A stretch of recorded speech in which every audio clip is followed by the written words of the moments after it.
I don't know if you had the picture of me with my bodacious sideburns and glasses and bow tie. I don't know. Man, it was awesome.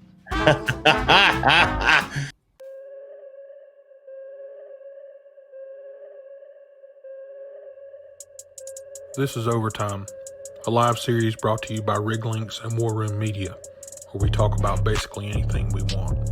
And here are your hosts, Greg Williams and Ryan Ray. Man. What's up? How's it going, man? It's going good. I just want to say, I don't know if you had the picture of me with my bodacious sideburns and glasses and bow tie.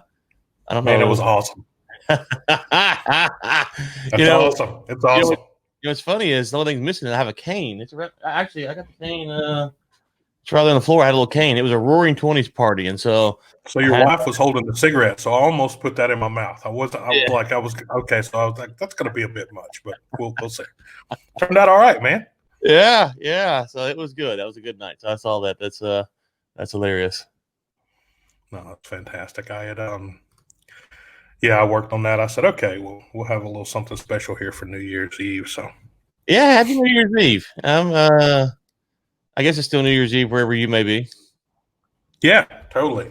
No, it's definitely New Year's Eve. We today was a quiet day for just at a walk and kicking it around here, but putting together some stuff for tonight. I slipped a few Easter eggs in there on you. Some of those you didn't see coming, so those are always good. I know. Well, there's something that's coming up here in a little bit that I'm already kind of dreading that you sent over in the rundown. And let me just say real quick. Yes, sir. I don't know if Ben Samuels is watching or not. I don't know, but you know, Greg, Ben Samuels the other day was like, "Hey, man, I want to do show prep," and I said, "Ben, it's really simple. Just send me the topics that you want to talk about, and we'll talk about them." And you would think that I was really hard to get the show together with, to do all that stuff, but I think you can attest, Greg, that you just send me topics and we just talk about it, right? It's that simple. That's the way it works. That's the way it works. Okay. Very good. And so so for Ben, this, if he's listening, it's just that simple. No magic here. Greg's just a genius, and he sends me over these points, and I try to, put down my Clone Wars and study. I appreciate that, Ryan. I think genius is a very nice term that you put there, but I can promise you that I'm shy of being a genius. But it's the last day. I do like to be slightly prepared. Thanks for the tip there. Yeah. I thought you were gonna be drinking Jack this morning. Well, I didn't say what's in this is my Hulk mug. It's a big mug. There's a lot of stuff. I see that. I got. He's happy that it's the end of the year too. Yes, he is. So I got this show, and then I got a podcast from 12 to like 2:30 or something like that. So to record, and then I got a live stream at 3 on China. So if I start with the Jack this early, I might not make it. You'll be well sorted for the China one. Yeah. Oh, like yeah. 3:00. Yeah. You'll be right. You'll be right. Man, we got folks pouring in, Greg, and so and thank you, Cynthia, for acknowledging the cool mug. I appreciate that. You put a whole nother name. I gave her two names and one name, so it's still the first cup. So go easy on me this morning. But yeah. So yeah, everybody, welcome to Overtime. This will be episode 5 here on New Year's Eve. Thanks for coming around and checking out mine and Ryan's little creation here.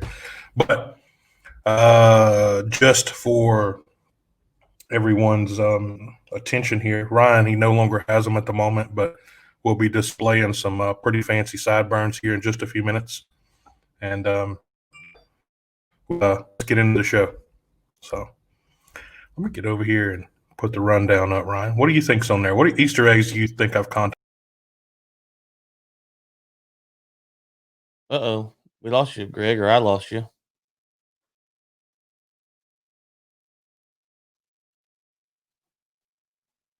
Is it just me, or did Greg go away? There's Greg. No, I'm back. That was a bit wild there. Yeah, that was wild. you were saying something about Easter eggs, and I was, man. I totally was going to put these Easter eggs up here for us, and we can talk about them real quick. But let's go. That's all I heard. All I heard. So sorry. Yeah, it was. Apologies about that. Technical difficulties. 3 jacks in. Here we go. All right. So there's our fabulous sideburns there, Ryan. I figured I'd drop those in here on the. That's great. That's great. That's great. That is good. So listen, I'll just say this. For whatever you think of that picture, there is a fantastic picture of me and a dolphin that I will bring out if for the right sponsor. So anyways. You're right, Jose. I think China cut my feed there once I started talking about it. Yeah. You're right. Yeah, I can agree with that. I came back too fast. Yeah. I figured I was going to have to reset the whole studio up. Anyway. Yeah, I don't know. I was wondering if it was just me or you or what or whatever. So, all right. Let me ask you this. Real quick. Go ahead. Jump into it. What do you got? Do you do a big New Year's Eve thing or here? Well, normally speaking, I know you're in like Fort Knox or somewhere, so you can't tell us. But just generally speaking, if you were wherever you normally are, well, okay. If you're at home, let's say, would you do the big fireworks production and campaign and all that? Not typically. I mean, because I have I've got 2 boxers at home, and okay. They are not. They're not firework proof at all. They when fireworks start hitting, they get gone. And when I say get gone, they get gone. And I mean, there's no. Yeah, they're not they're not going to be like a German Shepherd where they attack on command. They're gone. I had a boxer when I was in high school, and so they're good dogs, man. I mean, if if there's somebody coming into the house that they don't know, or I mean, they'll let you know. I mean, they'll let you know what's going on outside. They'll even let you know whenever there's like children playing in the front on the sidewalk and everything else. But as far as fireworks, neither one of them have a bit of courage when it comes to fireworks. They're out 100%. Okay. Makes sense. So we'll go through our oil prices. Japan says there's going to be no more gas vehicles. So China at the 3.87 million barrels per day. I'm interested to hear Ryan's take on that. But since they cut my feed already, we know we're watching, so we'll have to give them credit for that. Easter egg 1, Walmart sore loser. Easter egg. I like Easter eggs. J.J. Watt, he had a few nice words to say this past Sunday. So. Listen, J.J. Watt's speech is what I thought Ben Samuel should hear, or anyone who complains regularly should hear. Like, get up and do your job, and go get it. Well, so everyone knows, I love Ben. I'm just giving him a hard time because he will, if he pops on here, he will be harassing me nonstop. So I've got to kind of get my throws in before Ben comes in and starts pounding me in the middle of something. We'll also talk about Bar Stool Fund, which is pretty interesting. Yeah, that's fantastic, by the way. Totally is, and I hope there's some small business owners there that's watching the show. Hello from Fort Worth. Yeah, you're in the good part, not Dallas. So I'm right down in Granbury, so just even better. It's Fort Worth. So fast. We'll talk about some. Oh yeah, the excessive force, Ryan. You shared that a few days back, and I think it's worthy to show all of our listeners around the world what actual real excessive force looks like. And fast food in Pompeii is pretty interesting. And we'll close out there with some Gil Ghetto. So I'm worried about that last one. I'm gonna take. I hear you. I'm gonna take. I know that I'm just letting listeners know I'm gonna take some abuse from Greg on Wonder Woman 84. So if you want to hear Ryan get abused on camera, Greg will abuse me for Wonder Woman 84. It's going to happen. Well, I'll abuse you first for not even being able to say the name correctly. But I will say, that Ryan's iconic photo made my day today. So, Ryan, we'll grow these sideburns back for a sponsor. Yes, I will. I will. Listen, I can't speak today. I'm sorry. It's my third Jack. So You mixed Jack and coffee. That's pretty hard. That's even better than straight Jack at 10 a.m. No, I didn't do my vocal. You know, I'm a professional. I didn't do my vocal warm ups this morning, so the pipes are a little tight. They'll loosen No up. vocal warm ups. No vocal warm ups this morning, and so I'm calling people instead of Cynthia, or however I said it. Here's a lady that was from Fort Worth. I can actually say her name. It's Alyssa with an A. Howdy, Alyssa. Not Alyssina. Alyssina. Yeah. I swear, I think you and Ben, like when I'm not around, like y'all are conspiring against me some days. No, man, not at all. Mm-hmm. Here we go. I don't believe you. Maybe I can get rid of this preview. All right, man. Oil prices. We should just call it. Refresh. We should just call this Refresh that. This segment. Ryan's blood pressure. Howdy, Alyssa. Good to have you this morning.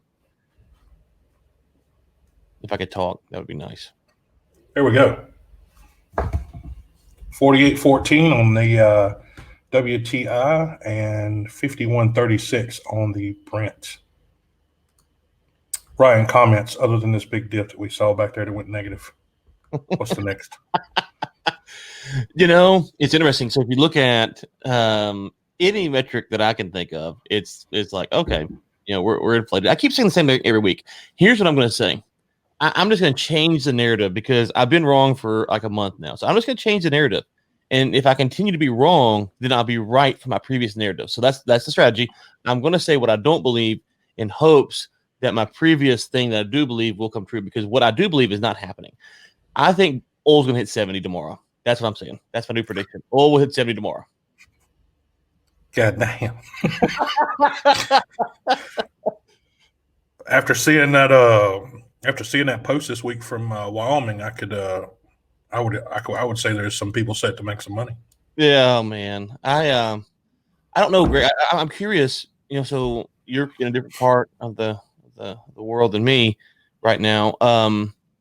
What are you hearing about lockdowns and stuff? Because it feels like there was kind of more shutdowns and stuff, and they kind of went away. And I'm curious, are they waiting until after the tomorrow basically to kind of put that New Year lockdown in, or do you think those are kind of gone? Because that really kind of some of this. Yeah, I left one off the rundown earlier, but it's the vaccine passport. I don't know if you saw that. Yeah, I did see that. Yeah, and if I can find the link, we'll talk about it. If we don't, then so be it. But it may take up a bit of time. But and the UK just announced their second lockdown, and you can only get out if you're an essential worker. So it's a full on. I think I got a message today from some people there. So, but I don't know. I think here where I am, there's no restrictions at the moment. I think I think it truly depends on each individual country standalone, because of the some people were very slow to come to the table, and some people did the lockdowns, and then the actual process that some of these countries put into place are actually more rigid than what the U.S. has. So depending on how people come in to the country would kind of determine how they do the lockdown, right? So, right. I mean, again, I like I said, I dropped that stuff off about the virus passport, but I mean, we'll talk about that just briefly later on. But yeah, that's what I feel about it. Yeah, well, I think, there was talk. I know New York City was talking about maybe having some lockdowns after the new year. So we'll have to see, because January is normally a slow demand month anyways, right? People, they spend all their money over Christmas and Thanksgiving, and so they're not driving, they're not doing a lot of stuff, they're not going to eat. So it might be a better time to have the lockdowns because you just have a seasonal kind of dip in demand, anyways. At least in the U.S. No, that's true. But Brent's staying steady, so we'll see. Well, and the next time we do the show, OPEC will have met, and so that might be curious to see what they have. If they absolutely, there was what's that? January the 4th. The 4th, yeah. Interesting. Yeah. I was going to talk about that Supreme Council, and then I took it off, thinking that it wasn't wasn't going to be show worthy, but it's still interesting from the from UAE. I think it's emerging there, and I'm not sure if they're trying to divest a little bit. I mean, I know they're sooner or later will divest somehow, but there'll be there's plenty of desert to put up solar. That's for sure. Yeah. All right, let's go over here and talk about Japan here. Oh boy. So this came out from Reuters on Christmas Day. Japan aims to eliminate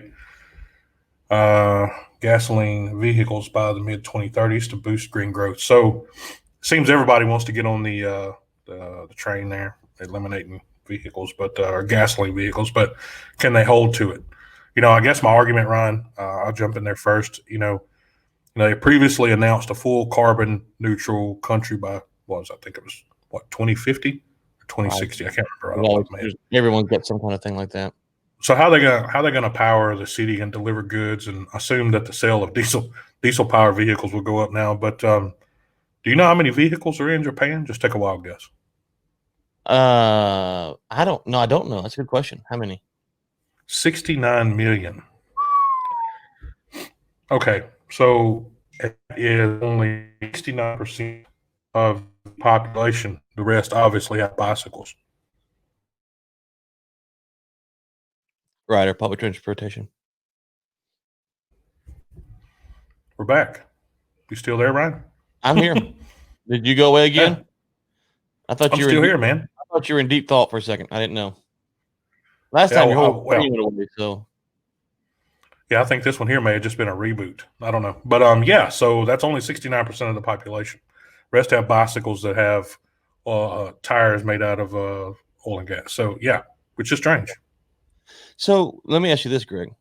You talk about, and to be fair, they're saying that it's hybrid vehicles. So I'm assuming that you can have some sort of gasoline powered vehicle, unless I misunderstood what the point was. But a lot of people don't understand this. If today you said there's 69 million, let's make it easy to say 70 million.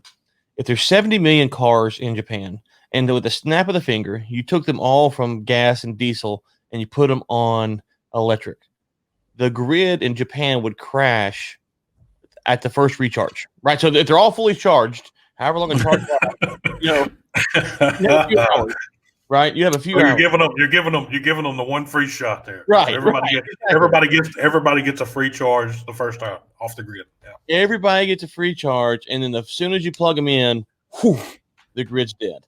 And so, I'm not a electrical engineer. I'm not an engineer. I'm not a math major. I'm none of those kind of things. But I do know a little bit about just how life works, and it's hard to predict patterns. And so you got to start determining, because we have a base load. We have a base load of energy that we use in the U.S. or Japan, wherever, and that's kind of hard to figure out, especially when the pandemic has shifted a lot of that, right? And we saw that in the U.S. that the base load went from, it was kind of these hours to now it's more throughout the day, and yada.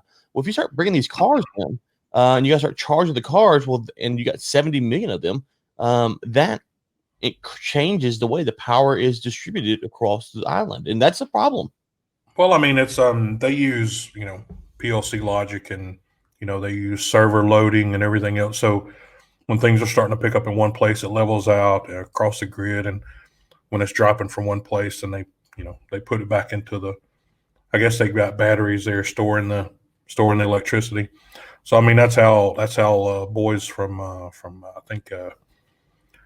From Elon Musk Group, they store it all back in batteries and spit it back into the grid. So, I mean, it's interesting. I mean, I don't think that I don't think that they're leading the pack as far as, going to, or getting rid of vehicles by no means, but, just coming out and saying that, they didn't say that, say that they were going to be doing completely away with it. You're right. But, that they're probably, on the borderline of saying, okay, well, if we don't say something about that, then the union's going to kick us out or something. So everybody's got to say something about it, Well, right. And I think just for me, it's one of those things. It's not about, well, okay, there's a whole debate over EVs and whether we should, whether they're worth going to or not. That's a separate argument. But just the whole notion of we're going to put everyone on an EV. There is a strain on the grid. And if you look at California or South Africa or any place that has regular power outages, putting more electric vehicles on the grid is not going to fix that problem. It's only no, that's right. No, they have to reclaim some of the ocean front there to be able to build all the places to put their batteries. So, yeah, well, that's the other thing is that so you might know something about this, Greg, but so let's just take an EV. If you buy an EV now, you got the battery. James, thanks for coming by real quick. I know you're on the rig there in Brazil, so be safe and Happy New Year's, buddy. Thanks for coming by. Thanks, James. So if you buy an EV today, right, how long does that battery last? I think the average life on the EV battery, I think they're saying is, I think it's 20 years, or maybe it's 10 years. No, it's 10 years. Yeah, I was thinking 10 years. Right. Okay, so 10 years. So most people in the U.S. have a vehicle closer to the 10-year mark than they do the brand new mark, right? That's right. So that means that you have a lot of, as these EVs go out, a lot of cars that will be second generation, and they go from Brian to Greg. Well, Greg's got to get a new battery. And then when Greg gets a new battery, you got to go put that battery somewhere, right? Right. Well, on the island of Japan, where are they going to store all of these batteries? Because these batteries they're not biodegradable, Well, I think you're probably going to do the same thing they do with a lot of their waste. I mean, I'm sure that Japan's not just full of,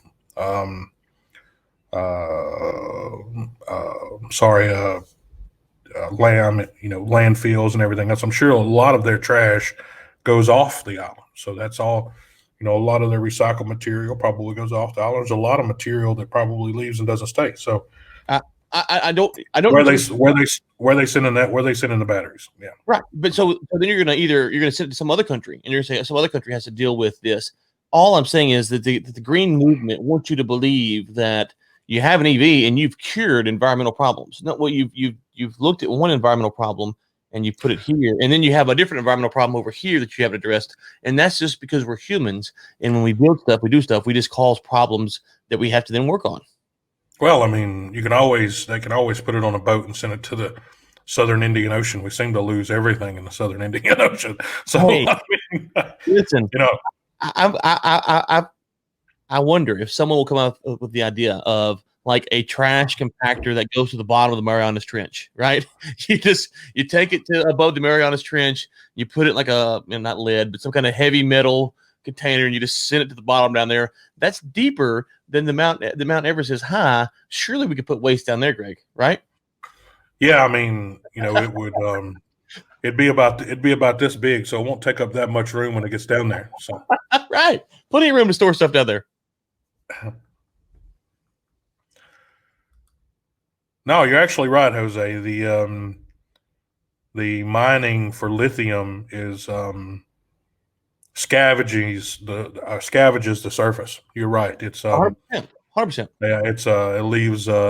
If you've ever seen a person with skin cancer, this is kind of what mining for lithium looks like. I agree.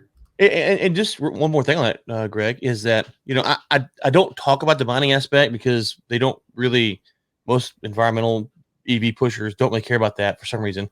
And I just try to point out things that most people care about, which is, will the power in my house work? And when you start telling them that if everyone goes to EVs, the power at the house might not work, at least then kind of get people going, oh, well, I've never thought about that, because for some reason, all this other stuff that we jump up and down over oil and gas, we don't care about it for other things. And it frustrates me. So I'm with Jose there.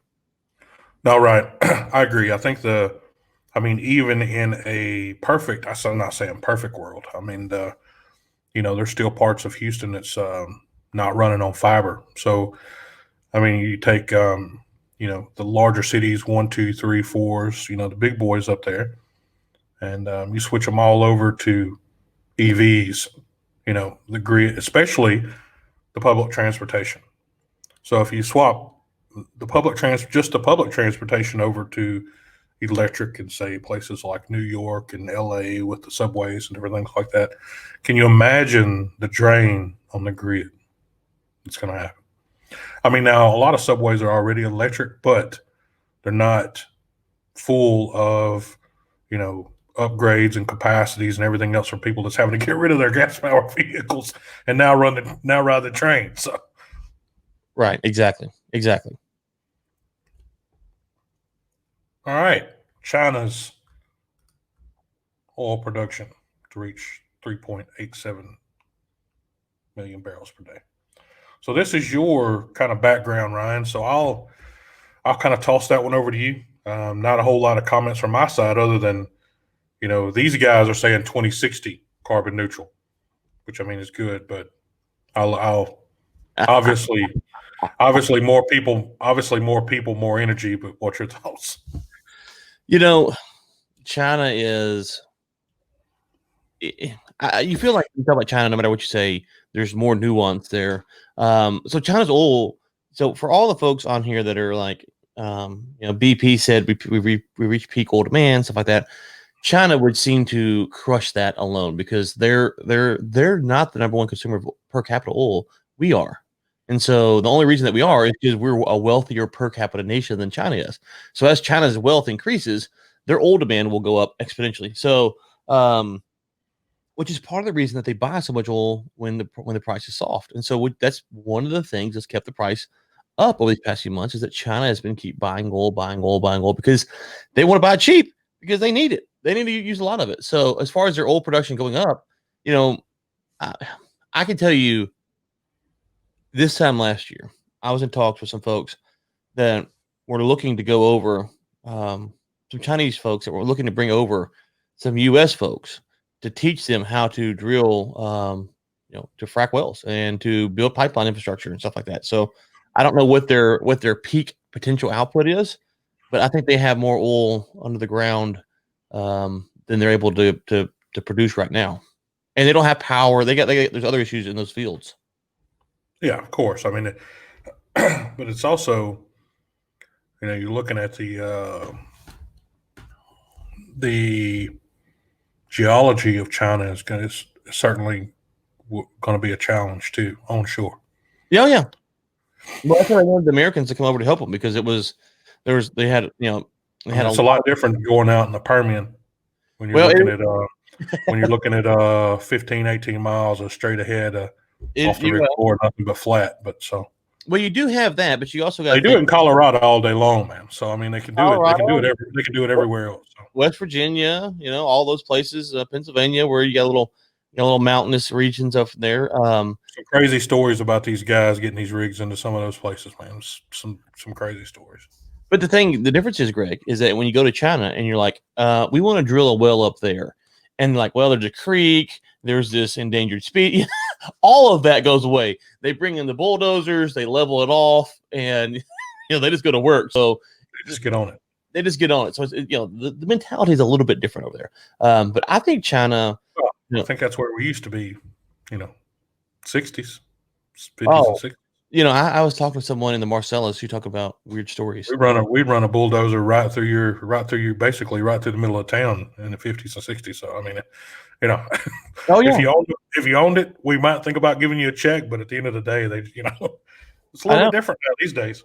I know. I talked to someone and they were up in the West Virginia, and they were dealing with the EPA, or I can't remember who it was. Some environmental agency over a creek. There's a pipeline company had to buy these credits to get under it and all this stuff. It was a big pain. And he looks over there and there's like a mountain that's cut off the top or something, he said, because the coal industry had come in there and just leveled it. And so they're getting the preferential treatment. And he's just talking about how frustrated he was that the coal industry could kind of do all this stuff, but every So little he's thing. having to go underneath the creek, and the coal guys, they just ripped the whole top of the mountain off. Yeah, right. Yeah, and so I'm just saying, when you go to China, you can rip the top of the mountain off if you want to. Well, I think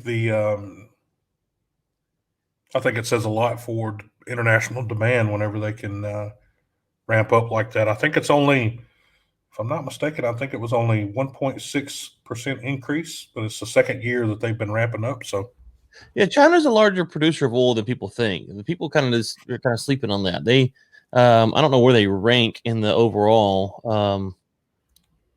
oil producing countries here.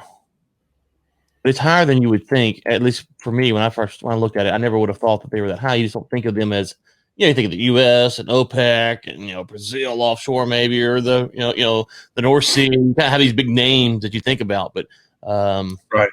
China was not one that you would think of. And then let's see here, oil production by country, China is number 6.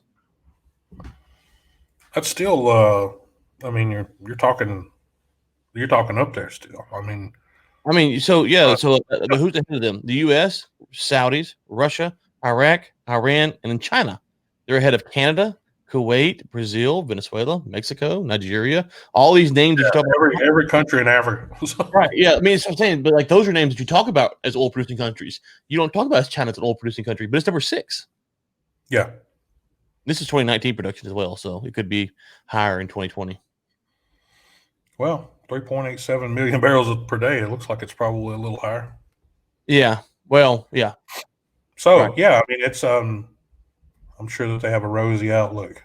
I mean, again, the world's not getting any smaller. So. Well, I don't know. They are building islands in the UAE, aren't they? Dubai, all that. Yeah. Yeah. I mean, but the world's not getting any smaller. Technically, the world is not. Yeah, I mean, it's not. Yeah, we're every day, we're covering more acreage with human life. So we are building more oceanfront property. And yeah, we are reclaiming more of the ocean too. So taking back some property. If you don't believe me, go to Singapore. They'll show you all about it. I need to go to Singapore. I've never been. It's nice, man. Don't take any marijuana with you, or you'll be done. So, all right, you'll be whooped in public. To all my Singapore friends, there was so that would have been, I guess that's 7-8 years ago now, where I spent a pretty good chunk of time in Singapore, and it was great. People are wonderful. You can. One of the only places I've been where you can, walk down the street at 2-3 o'clock in the morning and not have any issues at all. It's better than Houston. So, well, hold on.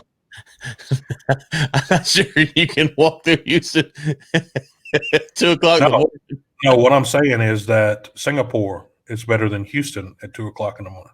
I know, but what I'm saying is like, that's not a very apt comparison, because. Oh, well, okay, so. What's a real comparison? Obviously, there, Granbury. Like, it's safe, Granbury. Well, I mean, even in the little small place that I'm from, in Manny, it was, now probably, it's a little bit different than we were growing up. But let me tell you somewhere you could walk probably any time of day or night. Beijing. Unless you have a can of spray paint and tag a federal building there or something, that's probably. Or a Winnie the Pooh mask. Don't break those out. That's a no. Yeah, you don't want to be messing around. But no, I mean, seriously, you've been to Beijing, right? Have not. Okay, well, Beijing is no, I haven't been to Beijing, but I mean, I've flown through Beijing. Okay. Right, but yeah, I mean, yes, I mean, not flown through. Like I thought you may have gotten out and about. But when you get out in Beijing, they have these rings. Well, the closer to the middle you get, like it's almost like a parody of a city, because there's no trash. Everything's clean. Now, you can't see the sky, obviously, because of the smog. But other than that, you could probably walk around day or night and no one would mess with you. I think. Now, I'm sure there's parts of Beijing that are dangerous like anywhere else. But where we were, seriously, I would have slept on the street, not worried about anybody bugging me. The only person that bugged me while I was there, I mean, I got detained. We'll talk about that another time. But You heard my getting detained story? No, I haven't heard anything about the detained story, but yeah, Okay. we can say another one. But the only person that bugged me Yes, man. huh? I said put it on the list. Yeah, sorry. Well, I didn't know you were talking about me getting detained in China. Come back next week. So, as far as the China, yeah, I was detained. Smooth. I got a ticket somewhere. I can pull. I was looking for my damn criminal. Listen. They did not fingerprint my stuff. I'm okay. We'll talk about next show. You're with a gangster, son. Let me say something right now. Gangster. If someone's asking about trusting the town numbers, the answer you cannot we start talking about gangsters. This Walmart employee was a gangster on a whole nother level. Probably is now unemployed, but we're moving to the next one here. Yeah, and so Jose was asking about trusting China numbers. Ryan, did you see this one? Real quick, Jose's asked about trusting China's numbers. Did you see this one? Oh, can you hear me? Can you hear me, Greg? Yeah, I got you. Okay, I was saying Jose was asking trusting China's numbers. So the answer generally is no. But right, China's listening. Right. Yeah, the answer is generally no. You can't trust their numbers. But the question, but on some things you can kind of figure out how close the numbers are. It's like the oil production. If there were 969 million barrels a day missing in production, we would be able to determine that. So we can kind of figure out what their production is based upon other things. And so some things are going to lie about like how many COVID cases they have, a lot more than others. So David's asking, we need WTI, saying we need WTI Houston up to 50 million barrels per month. Next, say, Ryan? You cut out, Greg. What's that, bud? No, I was saying David Bush was saying we need WTI Houston up to 50 million barrels per month. 50 million barrels per month. No comment on that one. I'll let you take that one, Greg. No comment either. But Tom is saying detained. Yes, I was detained briefly, but I was detained. I can see here we're going to get hung up on detained.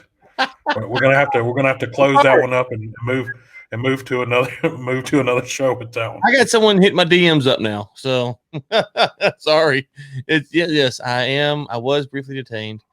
We would. Well, if you share your detained story, I'll share my detained story. How about that? Yours is probably better than mine, but I will tell you mine. So we'll do it next episode or this episode. When you want to do it? No, we'll trade off detained stories next episode. All right, there we go. Instead of overtime, would be detained with Greg Williams and Ryan Ray. Oh. So did you see this one?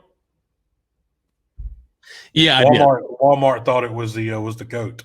There was a Walmart employee there so there was certainly some music playing in the background, and someone was doing a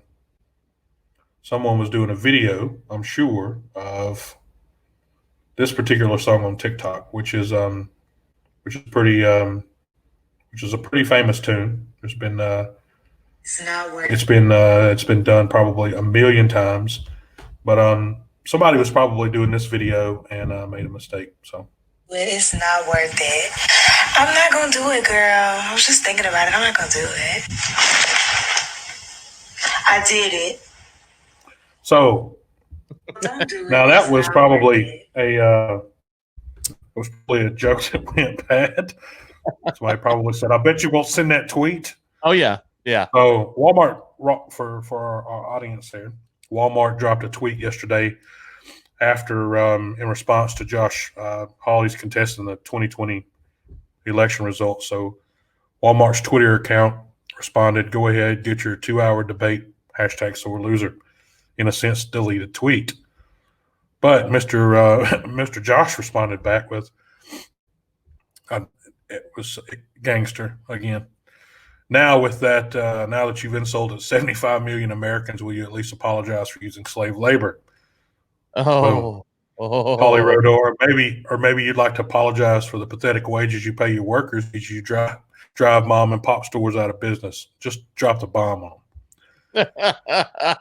So after the Twitter account was taken away from whichever social media person that used to work for the company. Walmart came back with this later after the deleted tweet. We deleted the post and have no intention of commenting on the subject of certifying the Electoral College.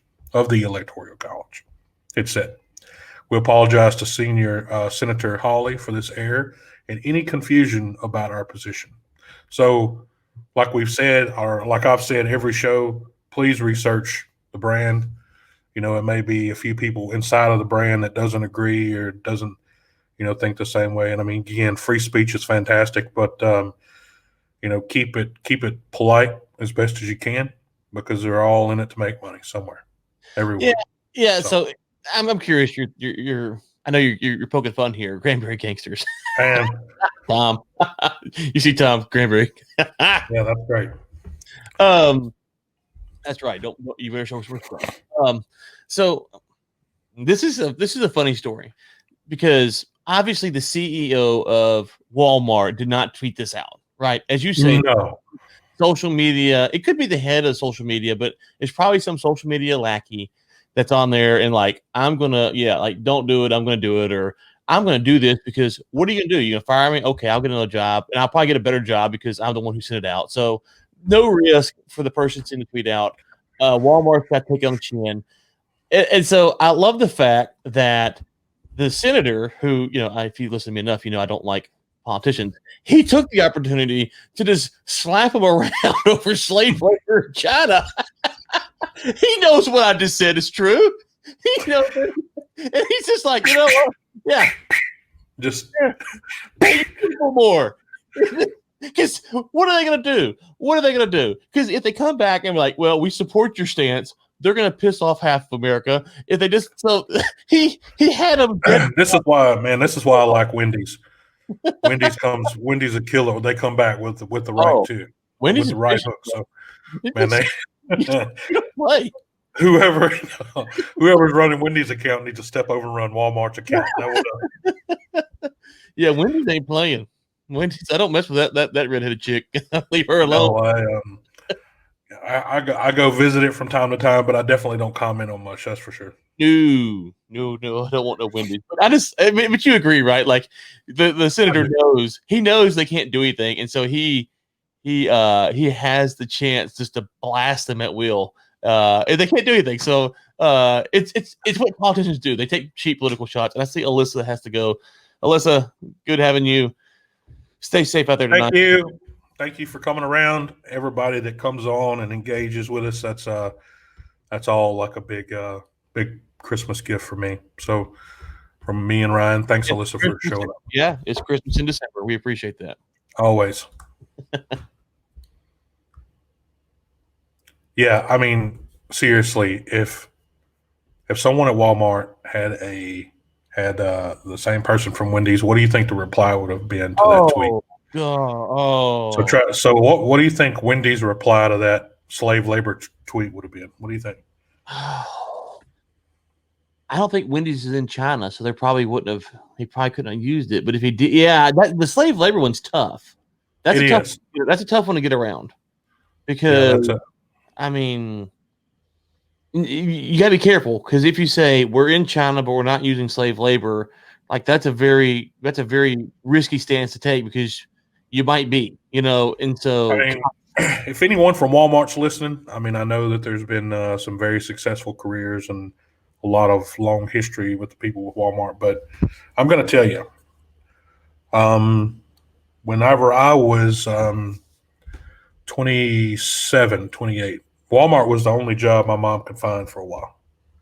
And, of course I was gone and, grown up and moved on, had a family of my own at the time. But, my mom was struggling a little bit. And so she went to work at Walmart. And, I mean, she had, retail experience of, probably, I don't know, however many years of retail experience. Plus she had plenty of other things on the go as well. Plus she was super good with math, almost a CPA. When I say almost a CPA, she wasn't a certified one, but but she was doing taxes for a lot of different people and helping out and things like that. But they would only put her on a part-time schedule for, I think it was 24 hours a week And then they got her all the way up to like 38, 39 hours and refused to push her over the 40-hour mark because they would have to pay her benefits.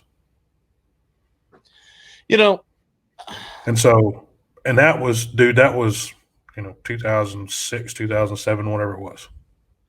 That's a topic. This is not like the 70s we're talking about. Right.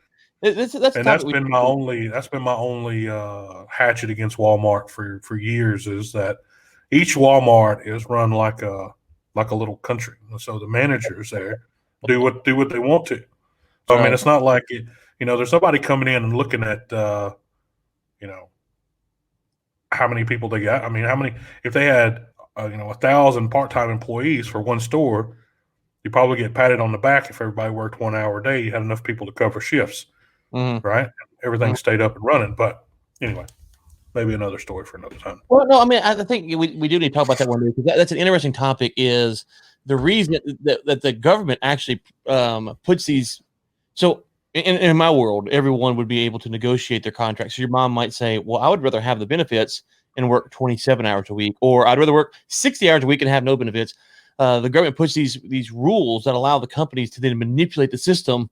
And so your mom, maybe I don't know what she wanted, didn't want, I'm saying, but you got to have 40 hours to be full time. So then they start playing these games. Whereas, instead of your mom being able to negotiate one-on-one like an independent contractor can, right. She can't be an independent contractor and work for Walmart in the capacity that she was working. And so that's right. That's a big frustration of mine. But one more thing on the Walmart thing. Just in all seriousness, the part of the problem that does bug me about the story is that this was not a Walmart press release, right? And so this is. So if you want to get mad at Walmart, and so that's why the senator's kind of a hack, in my opinion, is he knows Walmart isn't saying this. And so you keep that in mind for everyone that's listening around. It's hilarious. It's funny, but that's all it really is. It's not Walmart coming out against Trump or the senator or whatever. It's just some person throwing bombs and getting bombed back on. So, well, I mean, the reason I wanted to bring it up because I thought the reply back was hilarious. It's funny, right? That was the entire reason to bring it up on the show. I think you always got to stay lighthearted about some of this, because I think if you got too deep into it, you'd probably drive yourself into a depressed coma. So, anyway. Exactly. So, Brian, you're at a crossroads. You're 38 years old. Should you get out of the drilling sector, or do you think it comes back and you have a career after the next 15 years? I mean, or for the next 15 years. I'm going to say right now, I think that's a crapshoot, my friend. I think what you got is you have Ryan's, obviously, he's published a few things on, getting to work and staying to work in the field. And I've been doing it 26 years, still currently doing it. So the best thing I can say is be perceptive. Save your money, be perceptive. Look at your the place you're working from. I may be next on the list thought. And make your do as much as you can. And all of us are expendable in this. So, but do the best you can to make yourself different from everybody else. Now, I'm not talking about grabbing your semi-automatic and heading into the post office. That's not what kind of shit I'm talking about. I'm talking about whenever you're making yourself different, you want to, do a little bit more, or, maybe put a little bit more shine on your work. I mean, it's This correct, maybe you want to be the person when they're sitting there having that conversation. They're going, well, if we get rid of Brian, then he does this and he does this and he does this and he does this, and God, he can also do this, and he helped out with that. And so we could get rid of 4 folks and keep one Brian. Like that's what you're saying. Like you want to have, you want to try to make yourself as irreplaceable as possible. That's right. That's right. And I mean, and that should be in basically anything. If you're working for someone else, that should be, for me, that's the only work ethic that you should have. So the other thing I'm curious, Greg, I would say, just to answer the question, is if you're going to stay in the oil and gas industry, the U.S. has a lot of kind of turbulent months ahead of it to figure out who's going to be around, what's going to be happening.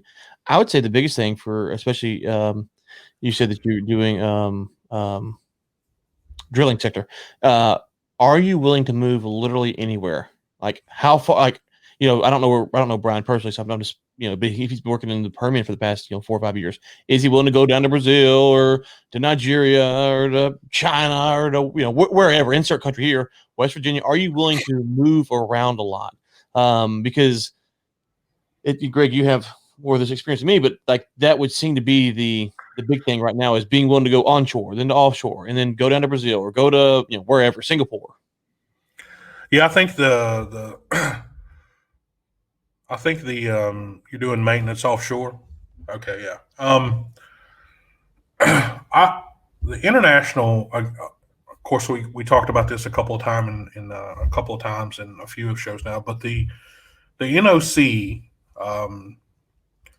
the NOC side of this, the national guys, their work hasn't stopped. Mm-hmm. They have done nothing but ramp up business. And the reason I'm saying what I am about the NOCs is because you're going to if you took the world and you split it down to half of 4 different sections, all four sections would have a different need for people. Mm-hmm. So you take the U.S. being the upper leftmost portion and North America, they have the less need for people simply because, I hate to tout it, but I mean, that's where we started it at. So, I mean, you're never going to go to where something was created and not find people experienced to do that. So, you need to be looking into the, to parts of Eastern Europe and the Mediterranean. And I mean, the Mediterranean is actually a really good kickoff place for people that it's for people that want to go international. The Mediterranean is a great place. There's plenty of work lined up for the next 2 or 3 years in the Med. I mean, I say next 2 or 3 years. It's a bit slow right now, but from what I understand, 2022, and I know we're talking 2021, and but there's 3, 4 really, really large projects coming up in the Med. There's more projects coming up in the Med than there is in any other place international right now. When I say projects, I'm talking about longer term exploration projects. So there's a lot of stuff happening there. There's a lot of stuff happening in parts of Eastern Africa and West Africa. I mean, but again, you have to be resilient and keep your CV updated. And if you need to make that move, just give them a call and say, look, I'm out. So it's not for me, it used to be all about loyalty to the brand. Whenever I started with the companies I'm working for, and I mean, I worked for Neighbors, Hercules, since been consumed, Transocean, 16 years with Transocean. And I mean, the smaller ones that I'm working for now, I mean, they're a super great company. Obviously, if anybody's watching this broadcast here, I am duly noted that they are a decent company to work for, although we have gotten a lot smaller over the years. We were small when I came here, but we're really small now. But yeah, I think the idea there, Brian, is to is to stay resilient. But yeah, when you say expats aren't preferred anymore, I mean, and I'll just get right down here to it. It's simply based on the organization that you're with or the need for the service that you perform. And so when I say that, it's sometimes, and I'm probably going to piss off, I try not to continue to do this, but I'm probably going to piss off a few people, but it depends on when you're talking about the Mediterranean, you're talking about, the most experienced person in the Mediterranean is going to be from Egypt. So you got some of the Cypriots there that are got a lot of experience, but nobody from those areas have made it into the supervisor position. If you're with me. So I mean, although they've got 20, 30 years experience, they haven't made it into that next level simply because they've had expats sitting in those levels on board all of these different facilities and rigs and places like that. So what they're doing now is they are starting to train people locally to work in these positions. But again, the reason you get into these positions is because you've been synthesized. You've been through 20 years of the grind. So as you work your way up, you know how to deal with each different situation. But again, I don't think it's a fact that the expats aren't preferred anymore. The local personnel are preferred because they're cheaper, only because they're cheaper, not because they're more experienced. But it's a price thing, is all it is. You know, it goes back to that labor burden, like we always talk about. That's the first thing that gets cut. But your experience, where you're at, you may look at some, different overseas inspection companies. You may go consultant for, some non-destructive, testing places. And I mean, it's a big world out there, and there's a lot of stuff going on. Jean-Francois, good to see you and to hear you. Hey, just wish a better 2021 or 2021 than 2020. Shouldn't be difficult. I am so glad you said that name. I'd have said Gene. What says John? Listen, me and Jean-Francois go back up. I don't know what year that was. I'm going to keep getting into this history, but we go back. I think that goes back to 2014. He came down for a rig inspection in Port Elizabeth, South Africa. And Francois, by the way, you took a ride on me.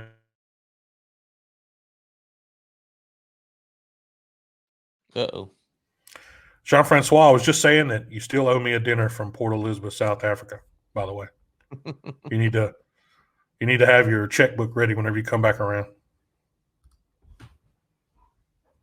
So, no, good people, man. Jean-Francois is with Total, and still a lot of good people in Total and from the FINA side, and the ELF side. So many good people in the world, man. Brian, good luck in everything that you do. Happy New Year to you and your family. So hang in there. Stay tight. All right. Off the politics thing here. We're going to talk about J.J. Watt a little bit. So, he had a little bit of stuff to say after that last Sunday's 37-31 bounce to the Bengals. So, looks like he's calling out the rest of his team to step up there. I don't know where Ben's at.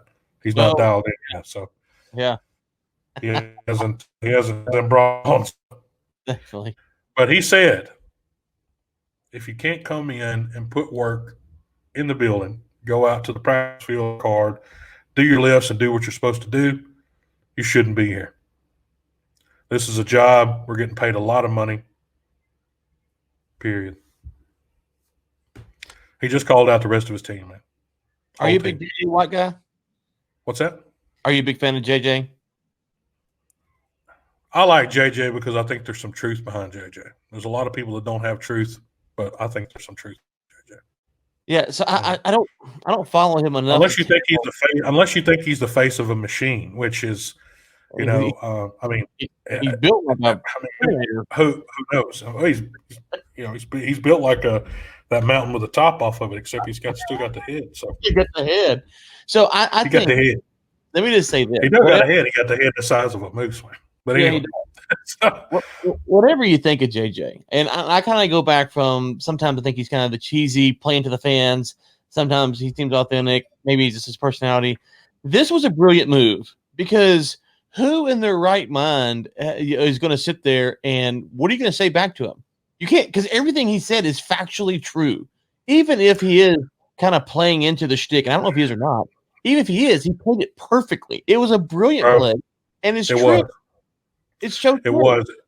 It's even, especially now when he's probably got the mouthpiece out since they let old boy go there 2 games ago. So they've ripped the mouthpiece off of him, and so he's probably running around. He's probably running around wild, So yeah, I thought it was fantastic. It's a fantastic way. I think more athletes. So let's just, for argument's sake, say that JJ that's not his real personality. More athletes need to understand what if this is a shtick. They didn't understand what the shtick is. He just got himself a statue built in Houston, Texas. Like that's what he did. Look, man, they're almost renamed 90 J.J. Watt Highway. So there was a petition for months and months to rename the highway J.J. Watt Highway. So if you look at what happened after the hurricane, and I'm just saying he is again. If I'm just thinking, if I'm giving him evil It's the intentions, wholesome thing. It's the wholesome thing. Yeah, he got the wholesome thing down pat, and so these athletes, I don't necessarily care, what the athletes say or do, because my son always asks me, "Is this a good guy? Is this a good guy?" I'm like, I don't know any of these guys. I have no idea. Well, I mean, it's better than finding a trunk full of cocaine with David Justice in the '95 World Series. So, Well, I mean, there's a completely different thing. Yeah. there's a Yeah.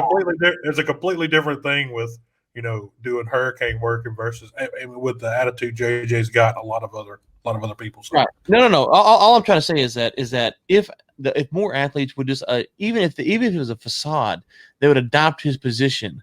They would find their lives. They can make more money, especially post career, because JJ Watt post career will drain Houston for everything he wants. Dominated. So I'm not saying he's a fake. I'm saying even if he is a fake, he's a genius. And if more athletes he's got some long-term investment there because of the amount he does work hard when he's on the field. He puts in a lot of hard work out there, and I'm sure that if I was JJ and I'm in the field house, or I'm in the gym, and I'm in the training facility. I mean, right there across at Methodist at the training facility there. If I'm in there and I'm looking around and I see a few people not there a couple of times, I'm going to start asking questions, because number one, JJ's probably not getting paid anywhere close to what some of those other guys are getting paid. Right. Number one, because he likes what he's doing. He likes where he's at. He took a cheap contract for whatever it was, 10 years, wasn't it? Something like that. So, I mean, I say cheap, but I mean, he took he took a way less amount, capped contract, where some other people took a lot of other money, and he may be firing some shots at some people like that didn't show up, I just don't understand why more athletes don't get this mentality of if you they're 4'11". If you say to the fans, we suck, we need to try harder, we need to get our act together, fans are like, yeah, that's our guy. Like, it's not that hard. And as soon as you can say that, and it's probably after this interview right here that his T-shirt sales probably went through the roof. Through the roof. So, through the roof. I mean, absolutely. So again, I guess for everyone listening, I'm not saying JJ's a good guy or bad guy. I'm saying even if you presumed he's a bad guy, if more athletes would get this position, the media would fawn over them. You know how hard it is to criticize JJ Watt if you're a media member? He don't get much criticism. Because even if he deserves it, because the fans will pound you into some, they'll say, you hate it. So I don't know. This is not hard. If you're an NFL athlete, call me up. We'll go through the JJ Watt steps of greatness and get it done for you. Yeah, I mean, either that or his wife would probably take you out too. I mean, and I'm not talking about like out on a date. I'm talking about. I'm talking about with a straight right hook too. Happily married. So, I'm happily married. I know I'm better looking than JJ, but I'm happily married. Well, I'm going to tell you his wife's hardcore too. She's a hell of an athlete. She's I remember her name now, but she's a professional soccer player. So she's hardcore as well. There's the power couple. So okay, and both of them do a lot of work in public as well. So I mean, Keeley, their name Kaylee. Yeah, that's it. Yeah. Yeah, but again, I think some of the frustration that JJ has. I mean, they were in going out of week 16 and 17, but they were 4-11. So I could see him being a little bit pissed off with some people not showing up whenever they got us. Whenever they're standing like that in the rankings. But hey, I'm glad he got some of that energy out on the in the press room. So that's good for him. Yep, good for him. Man, Barstool Sports.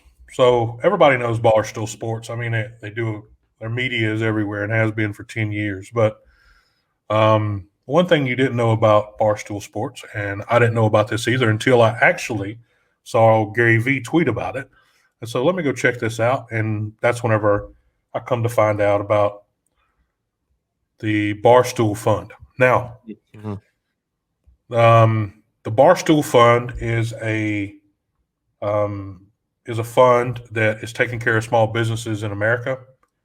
And if you go through the list here, I'll put the link in the show notes. But if you go through the list here, this is Mr. Dave Portnoy there with Barstool Sports. But if you go through the list here, I mean, you're talking New York funded, Massachusetts funded, Illinois is funded, New York funded, New York, New Jersey, Michigan, California, Indiana, Pennsylvania, Indiana, Virginia, New York, Illinois, New York, Pennsylvania. I mean, there's just all of these little small businesses and mom and pop restaurants. And I mean, it's amazing to see, this kind of platform that Barstool Sports. I mean, even Max Tenders is in there, man, from Houston. So, I mean, look, so Ryan, what do you think about this, man? It's a no-brainer. It's a no-brainer, right? I mean, this is why this is America at its finest. This is why, we need to get the government out of our business, let them go just, talk about stupid stuff they talk about, and let Americans help Americans, and let us figure out what we need to do, what's best for us. And so hats off to Mr. Portnoy. He is filthy rich, and he's filthy rich because Definitely. He did the things that you're doing, Greg. Build out a media company and grow, try to grow it, and was successful. And then, he made a bunch of money. Now he's paying it back. And here's the thing, even he's calling out people. I mean, he goes on Twitter and calls out like some of the biggest names in Twitter. Yeah. He dares them to fund him up, puts money in the fund. So, and the thing about it is, when he comes in, he matches whatever they put in. And he just, it's just that was the 27th. I mean, that was only 7 million, but look, man, it's up to 12. That was this dude. This was from the 27th, just 4 days ago. And it's here's doubled. Yeah. And here's the thing, Greg. It goes back to what we talked about with JJ Watt. I don't know Portnoy. If you watch Portnoy, sometimes you think now Portnoy is a media member. He's he plays a shtick. Sometimes he seems to be a big turns the screw. Yeah. He turns the screw. That's right. And so sometimes you're like, he's a jerk. Sometimes he's the nicest guy in the world. At the end of the day, first off, he's helping people out. So, you're going to tip the hat to that regardless. Second off, this is going to help Barstool, and it's going to give other people ideas going, oh, we could probably do something like this, or I could help out here, or, and so these are the types of things that you kind of have to step back and you kind of applaud.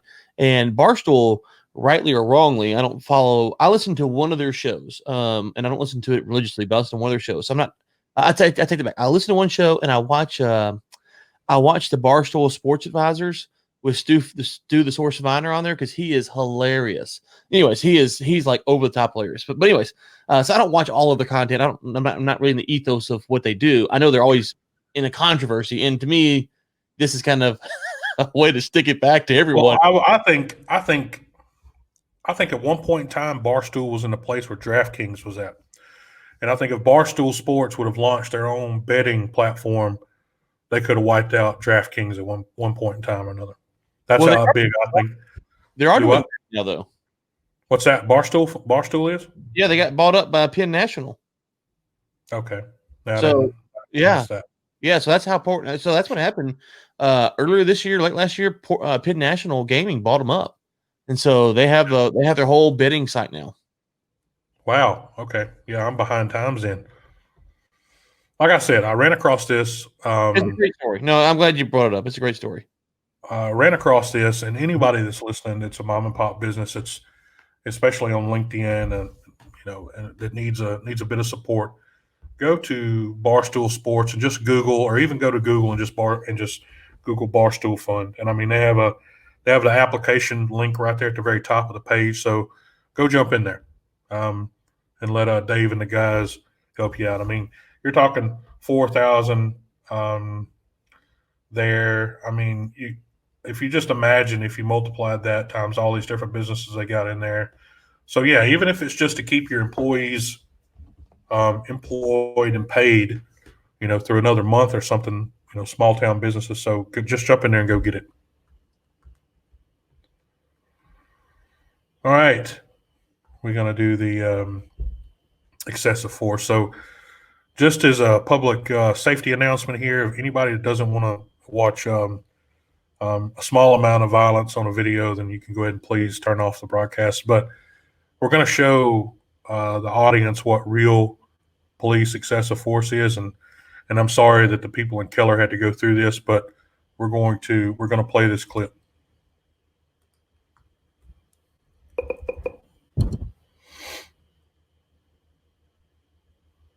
Today, you made a wide right turn when you turned from 1709 to 377. Any reason why you rolled your window up when I walked up to this car? No, sir. You had been driving it down for the past mile. I just rolled it up. All right, step out of the car for me. Step out. You gotta shut that window. Open it now. Step out. Right here. Face that direction. Face that direction. Put your hands right here behind your back. Don't move. You understand? Why are you acting so suspicious? Well, you rolled your window up when I'm walking up on scene for a routine traffic stop. Ain't nothing going on. You rolled your window up. What does that look like to me? I mean, I'm just rolling it up because it's for my safety. For your safety? Yeah. Nothing. I rolled up my window. Take off. That's my dad. Brutal. Yeah. I rolled up my window, 320. Give me unit code now. and he got mad because I rolled up my window. Step right here. Go down. I rolled it up. Back Step up. right your feet. Yeah. You're about to be arrested for blocking the roadway if you don't park and get out. I rolled up. Park over there. I said I can. It's my right. You are interfering with my job. You need to go park over there. I rolled up my window like you said. It was my right to roll up my window. No, it's not.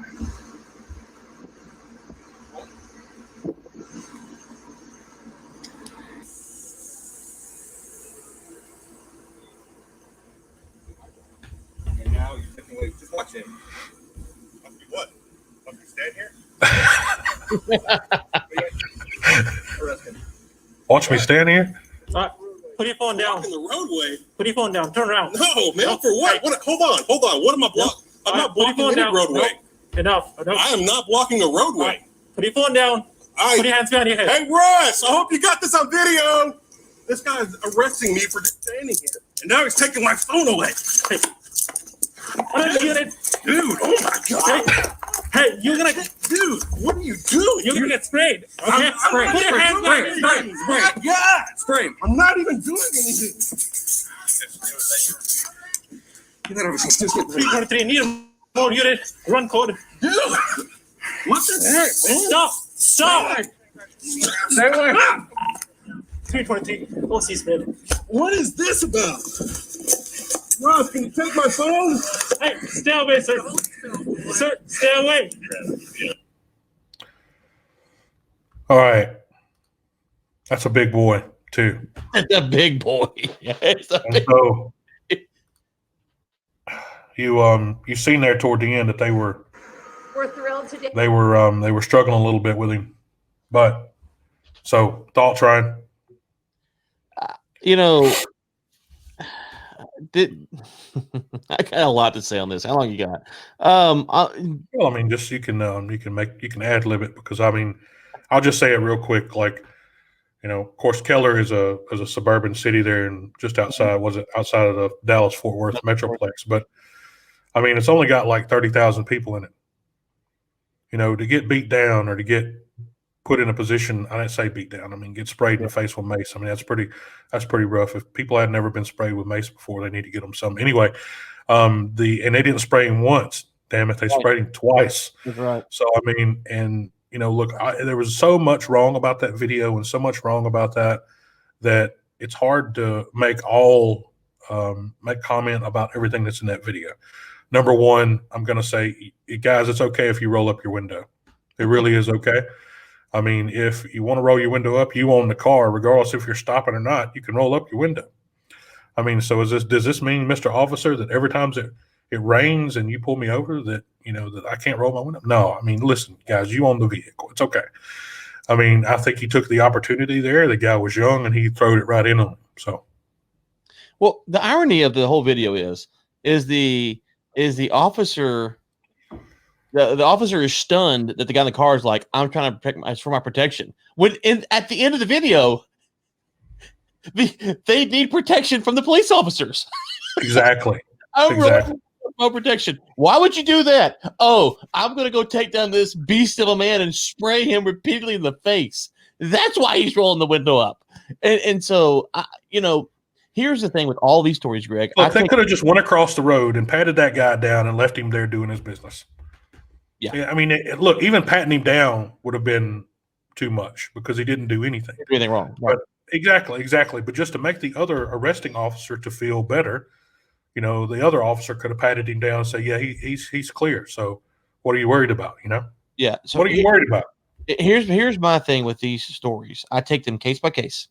Because it seems like in today's society, you either had to pound the cops, you had to pound the person arrested. I take them case by case because that's the best way to do it.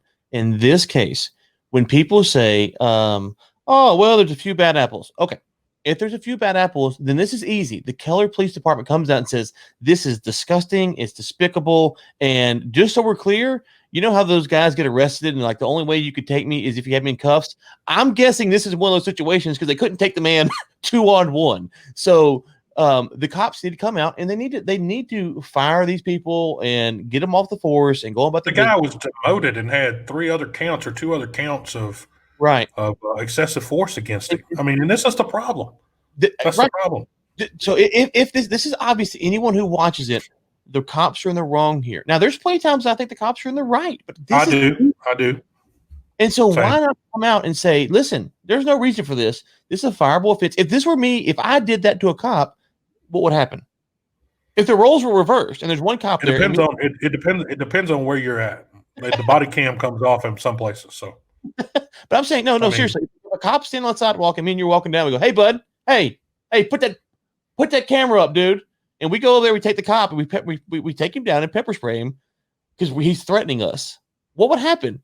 Okay, he'd probably go to jail. His buddies would shoot us.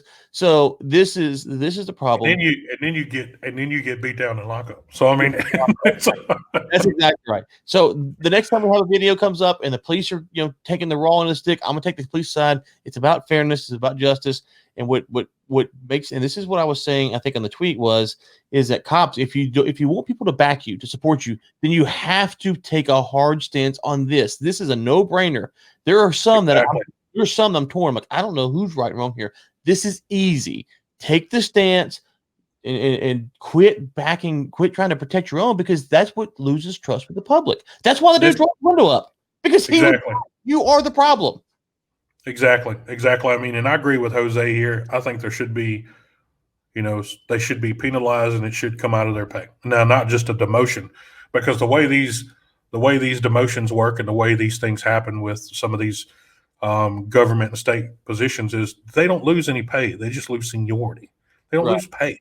That's not the way this works. They don't, the longer you're with you're with the office or with whatever group that you are, the reason you're at that certain level is because there's different pay points for each level. And you get to that level, well, they don't ever take the pay away from you. They just take the seniority away. That's all. It's not well, for me, Ryan, I grew up in a small town, and there was many times I could have been probably in worse trouble than I had, doing the things that we've done or that I did personally.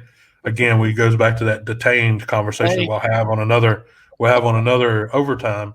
But the main thing I was going to say there, or just kind of highlight there, is that the officers knew that, when you're in a place that's a bit smaller, that they basically knew your mom and dad, and they had to look at your mom and dad in the face.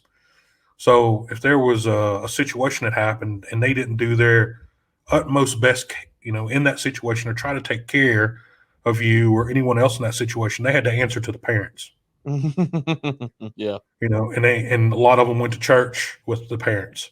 So when you're having to stand in there and you're in a room full of people, and they all know you, they all know your kids, they all know your family, that's a lot of pressure there.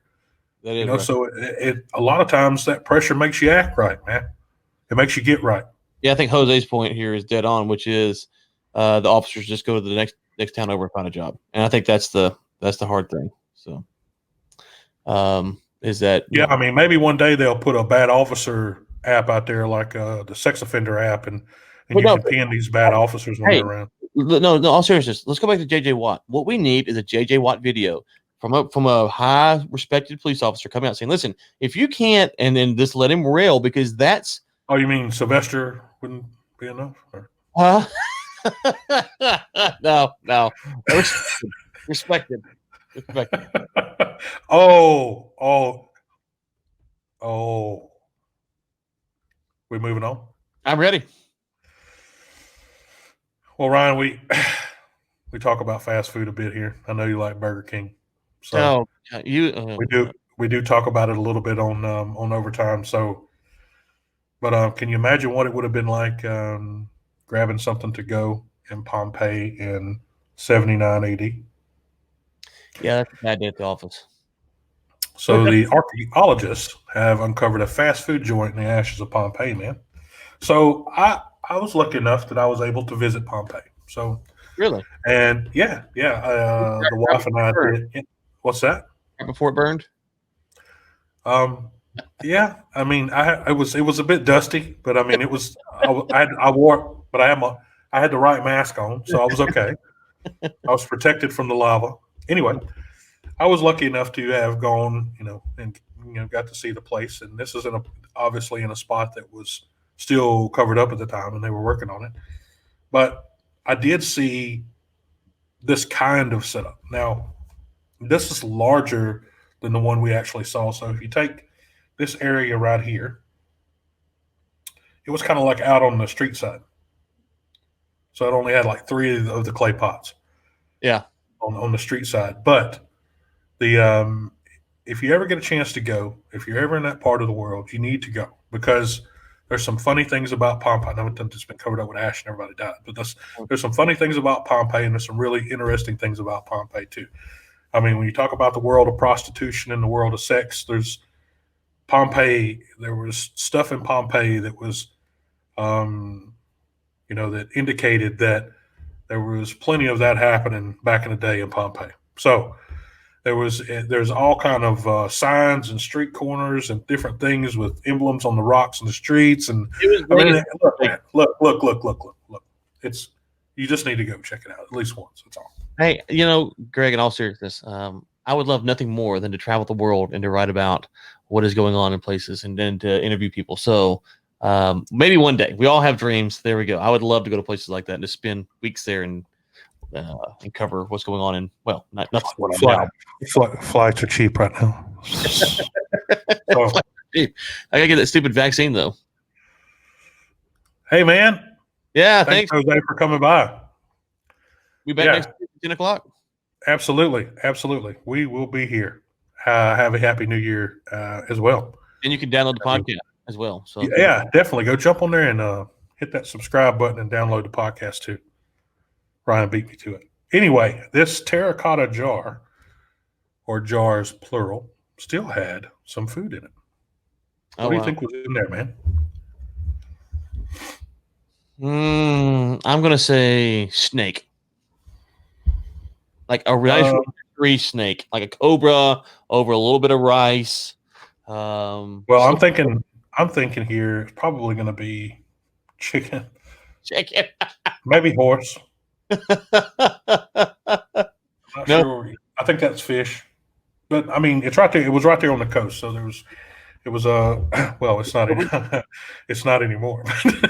it's I think it's probably about 4 or 5 miles from the coast now, but you can see the coast from Pompeii now, but you used to be at the coast. Yeah, it used to be beachfront property.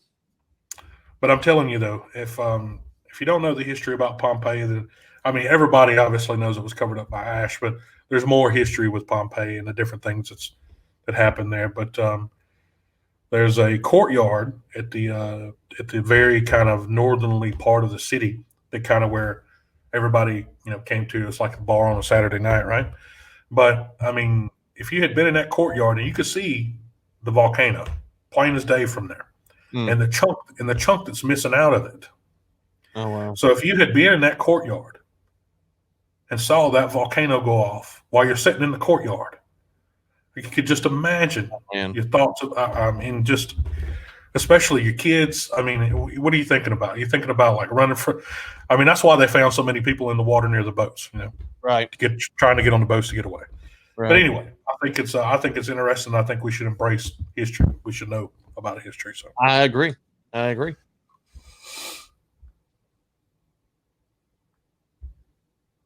did have. I think it's Cobra. You think it's Cobra? Cobra over a little bit of rice, slow cooked, medium rare. That's what I'm thinking. Yeah, I can't do the snake and rice, man. Just give me the rice. keep the Cobra. I have eaten some strange things in some parts of the world, man. I'm not gonna lie. Sometimes you just got to get on with it. I know the feeling. Not well. Yeah. You're more well traveled than me, but we're in China. Make a drive by EG any time of the year, and you can see what they have to sell. Yeah, so, we're in China, and we're as you know, the custom there, they bring out food upon food upon food, and they bring out this fish thing. It looks like an eel. By the way, Tom, no, there was no Twinkies in there. It was a ding dong. They bring out this fish thing, and it was covered in this black sauce, and it still had the head and the tail. And man, I tell you what, that was some of the nastiest fish I've ever had in my life. But That's brutal. That's brutal. It looked disgusting, and it was disgusting. So now I've had some. So that's probably eel sauce. Yeah, is what that black stuff is. It's caught me multiple times. I'm like, is this soy sauce? Oh, nice. No. So I wish it was a Twinkie. So, you ready to go to this next one? Oh boy. So Ryan, other than Christmas Day, I did grab me some turkey.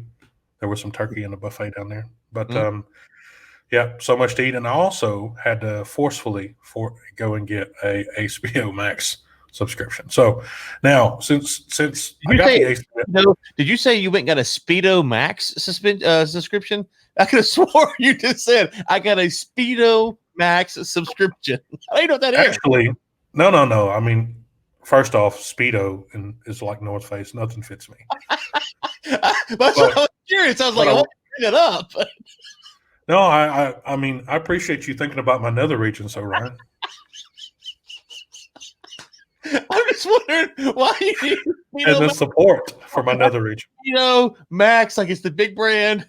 You got a subscription. I could have swore if someone's heard it, maybe it's just me. I could have swore you said Speedo Max subscription. I was like, I didn't know what that is. I thought about what Max.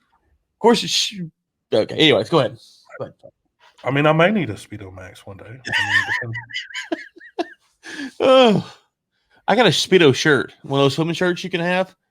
We did a polar plunge last year, and I told everyone I was going to wear a Speedo, and so I bought the shirt, and they're like, "Oh, well, okay." I was like, "It's Speedo. It is technically Speedo."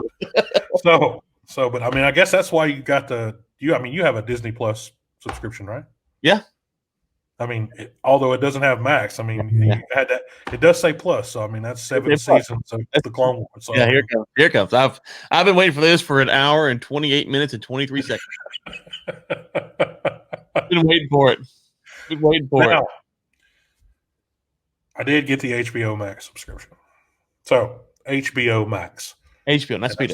Home Box Office Max. But since then, I've got into Westworld. So I'm watching the 3 seasons of that. It's 2016 started in 2016. It's got Anthony Hopkins in it. If you have never seen an episode of Westworld and you do like science fiction and you do like things that make you think about the future, then you need to go check out Westworld. Anyway, I'll let you go here first, Ryan. I haven't seen it. You haven't seen Wonder Woman 84 or the first one. So I know when you listen here. You've never seen either one. So, oh God, when you said this yesterday, here was my thought. I could ask him to redact it from the show. If I do that, he will then ask me why. And then I'll have to explain to him that I have not watched either Wonder Woman. No reason. I just haven't done it. he will then ask me, do you have an HBO Max subscription? To which I will say, yes, I do. So then he will say, you literally have no reason not to watch it. And I will say, maybe not really. And then he will say, I bet you've been watching 7 seasons of Clone Wars. So we could have had that conversation offline. Okay. But then I wouldn't have known how you would have attacked me with it online. So I just thought, you know what? I'm going to be the open book here. And yes, last night I did watch a movie. I didn't watch Wonder Woman. I watched episodes 5 and 6 of Star Wars. I'm a nerd, man. I'm a nerd. I'm sorry. Then why haven't you watched Westworld? Oh, I haven't watched anything on my HBO Max subscription. I got it with my phone plan. Upgraded to get the hotspot. Bro, it's $15 a month. What are you talking about? You're not watching anything on it. I literally have not turned it on. I don't think one time. I used to burn Netflix up at $4.99 and $9.99, and now burning it up at $14.99. Oh, I watch subscriptions. I just got too many stupid subscriptions. So so yes, I have not seen the only place this was playing was on HBO Max, man. On Christmas Day. It was the only damn place, right? You know what was playing? Clone Wars, okay? On Disney Plus. So leave me alone. There's actually a lot. Yeah, there's a lot of stuff playing. But I mean, okay, so for people that have watched it or have not watched it, I'll go ahead and make comments about it. So my thoughts, I've been a fan, Wonder Woman. I mean, obviously it was kind of tapering off whenever we were growing up, the Wonder Woman series that is. But there was plenty of things to replace it. Out, Miami Vice out, all those different things were coming out that, although we were all comic book fans and superhero fans, there was plenty enough things on TV whenever we were growing up to kind of put things in perspective for us. So Wonder Woman and the old Superman, those guys. So anyway, but when the first one came out in 2017, I was like, okay, that was great. All right. So there's no way that you ever be able to beat, island full of just rogue women that are beasts. So at the end of the day, no, you can't, man. There's no way you can beat a story like that of the Amazon women from the Amazon. I've never seen it. I don't know. No way. The only thing's better is the original 300, but I mean it got crap review too. But I mean still those guys were beast mode. But anyway, people were dogging the shit out of this movie, right? I mean, they're saying obviously it wasn't, as good as the first one, but I mean, I think it was as good as the first one. Now, really? You like it? I liked it, and I liked it because there was a few different reasons I liked it. Number one, I liked it because I'm a fan of Gail's, right? So she fits the role perfectly. Her acting is, not subpar acting. She does an excellent job. But the reason I liked it is because they stayed with the storyline. They didn't deviate from the storyline. I mean, and who actually sets a movie for a follow-up movie to a 2017 movie in 1984? Who does that? Right. So originally, whenever they pitched the idea, I was like, this is going to bomb. There's no way this is going to bomb. Now, I mean, it is the lowest grossing movie, I think, obviously of the two, but it's going to be. But the ability for people to watch it is greatly affected at the moment. But go get you an HBO Max subscription, not a Speedo Max subscription, and watch Wonder Woman 1984, Wonder Woman 84. But I mean, I know everyone's not a big fan of getting these subscriptions, but I mean, I'm like you, Ryan. I probably have more than the average person. But it's a cheap way to watch a good flick. I mean, you don't have to pay $8 per person. You pay that 1 month subscription, and you're in there. In there, you get a good movie, a decent movie. It's not Suicide Squad. It's Wonder Woman 84. I hadn't seen that one either. Well, you haven't seen much of DC, have you? I've seen I saw the Batman. Have you seen Avengers Endgame? Yes. I'm just checking. It was okay. I mean, that was a disappointment. Maybe the next thing that I put up on our rundown. I mean, I'm gonna turn you into Thanos. And I know we're overtime is over time. Definitely. So I know we're gonna go here, but I was a little disappointed in you, Greg. To be honest with you, a little disappointed. Why is that? Of all the things that you mentioned, you did not put in the passing of Marianne Donwells from Gilligan Island. It just happened yesterday. So I mean, I know. She did. Yes, you're I know. right.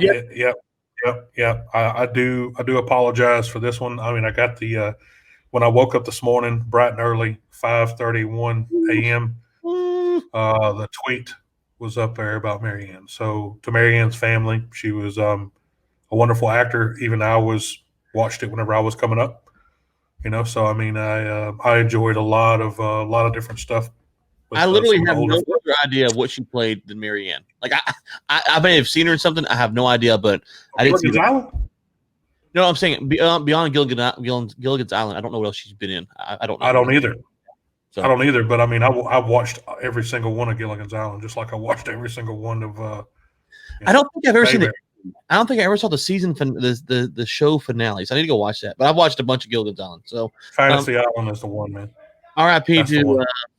to Marianne and the skipper and Gilligan, Marianne, all of them. So we're running out of people on the island. Wait! That was a really bummer way to end the show as we go. It was. Sorry, I'm sorry. But that's okay. But I am gonna. But it's okay. I am gonna mention one more thing. While you have the HBO Max subscription, go watch the reunion of The Fresh Prince of Bel-Air. Oh, I did see that. I need to watch that. So if you haven't seen it, it puts a lot of stuff in perspective from their first couple of years of production. I think Will has to come out and own up to a few bad decisions that he made for some of the other members of the cast. So it's basically a coming home thing for Will Smith, and I think if you enjoy those family TV touching moments, then that's one of them that'll get you right there. I enjoyed it. So all right, I'll go watch that. It won't disappoint. And for folks who are kind of new to pop culture, there's a series called Star Wars. There's 9 of them, so go check it out, and might find some entertainment this weekend. So there's also 7 seasons of the Clone Wars. 7 seasons of the Clone Wars that were spurred by a multiverse of different Star Wars things that I think they even have some C-3PO and R2-D2 side missions, right? I hate you so bad. I was just wanting you to elaborate on whatever the side mission. Here's Ben Samuels. This was earlier this week. I turned on Clone Wars last night. Made it about 10 minutes before I had to turn it off. He made it 9 minutes and 55 seconds more than me. I gotta go, Greg. I gotta go. I can't take this abuse anymore. Everyone, this is Overtime. This is Greg with Rig Links. That's Ryan. Safe out there. War Room Media. And that's a wrap. Have a good one. Happy New Year's. New Year's. 45 minutes away. Boom. You've been watching Overtime, a live series brought to you by Rig Links and War Room Media. Your hosts have been Greg Williams and Ryan Ray. For sponsorship opportunities, send us an email at info@riglinks.com. Tune in next Thursday at 10 a.m. CST for another live episode.